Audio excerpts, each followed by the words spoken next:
हे guys, my name is Jyoti and welcome back to my channel food books and music.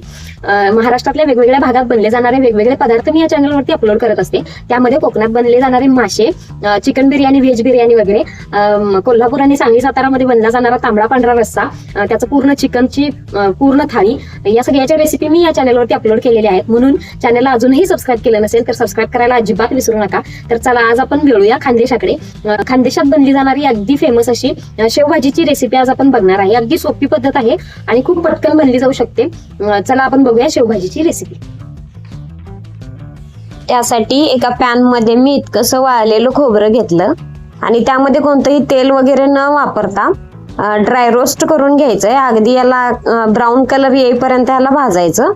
हे बघा, अशा पद्धतीनं मी हे भाजून घेतलं. आता याला काढून घेतलं एका प्लेट मध्ये.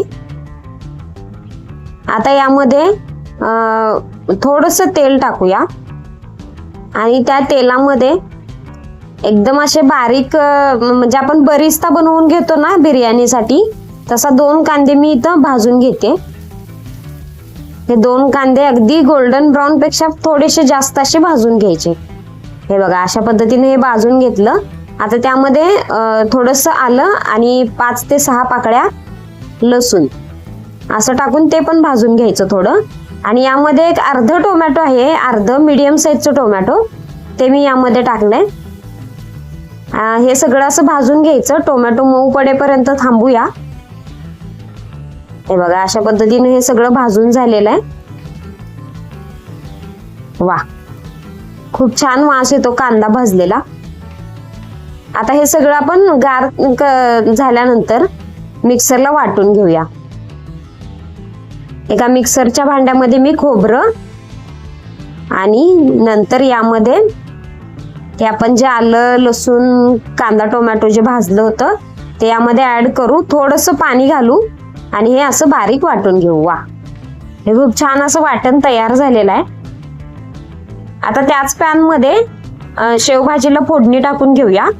थोडंसं तेल घेतलं मी, त्यामध्ये थोडीशी मोहरी थोडीशी तडतडल्यानंतर त्यामध्ये थोडेसे जिरे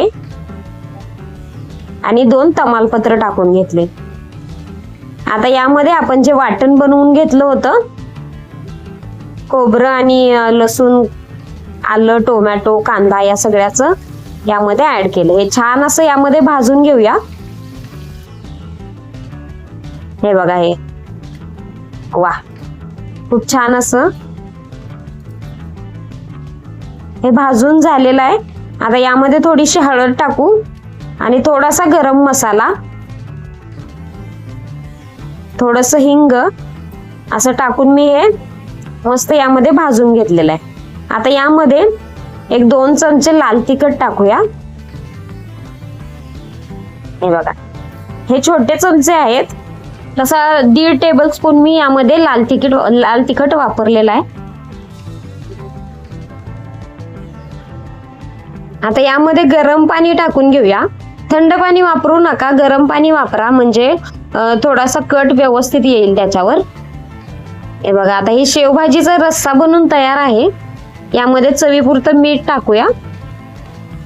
वा, आता यावरती कट आलेला मी दाखवते तुम्हाला. हा बघा, मस्त झणझणीत असा कट आलेला आहे त्याच्यावर.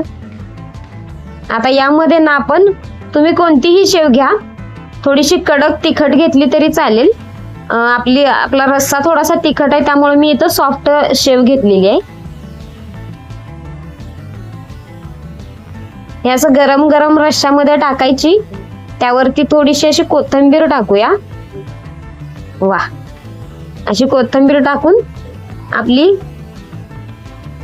शेवभाजी तयार आहे. हे बघा, इथं मी ज्वारीच्या भाकरी सोबत सर्व केली आहे. एन्जॉय करा. तर अशा पद्धतीनं बनवून तयार आहे आपली खानदेशातली फेमस अशी डिश शेवभाजी. तुम्ही ही भाजी ज्वारीच्या भाकरीसोबत, बाजरीच्या भाकरीसोबत किंवा तांदूळाच्या भाकरीसोबत सुद्धा एन्जॉय करू शकता. तुम्ही घरी नक्की करून बघा ही भाजी, सगळ्यांना खूप आवडेल. चॅनलला अजूनही सबस्क्राईब केलं नसेल तर सबस्क्राईब करायला अजिबात विसरू नका. रेसिपी कशी वाटली कमेंटमध्ये मला नक्की कळवा. व्हिडिओला लाईक करा, कमेंट करा, शेअर करा. महाराष्ट्रातल्या अशा वेगवेगळ्या ठिकाणातल्या फेमस अशा रेसिपींसह आणि ऑथेंटिक रेसिपींसह भेटूया नेक्स्ट व्हिडिओमध्ये. तोपर्यंत बाय.